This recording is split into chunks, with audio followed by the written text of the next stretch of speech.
கேட்குறாரு. அதாவது பாங்கு சொல்பவர்களுக்கு ஒரு சிறப்பு ஹதீஸில் இருக்கிறது.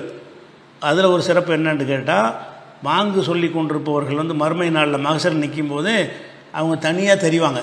கழுத்து நீளமாக இருக்கும்னு வருது. இல்லை, கழுத்து நீளத்துக்கு என்ன அர்த்தம்னு கேட்டால், ஒரு 1000 பேர் இருக்கிற இடத்துல இவங்க மட்டும் இல்லை, பெருசாக எங்கேருந்து பார்த்தாலும் தலை தெரியும்.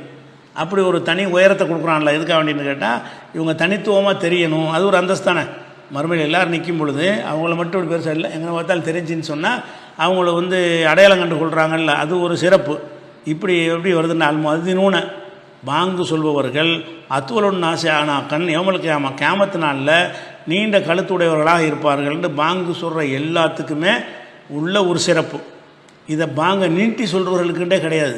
அப்படி யாரும் உங்களை விட்டு அடிச்சிருக்கிறாங்க. பாங்கை நீட்டி சொல்பவருக்கு இல்லை, பாங்கு சொல்பவருக்கு தான்.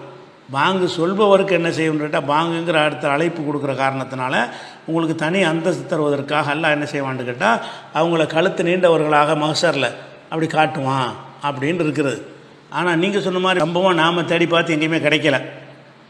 ஆனால் பொதுவாக பாங்கு சொல்பவர்கள் கழுத்து நீளமான இருப்பார்கள்ங்கிறது தான் இருக்கிறது. அப்போ அதில் பாங்கு எப்படி வருதுன்னு கேட்டால், பாங்கு நீளமாக சொன்னதுனால கழுத்து நீளம் வரல.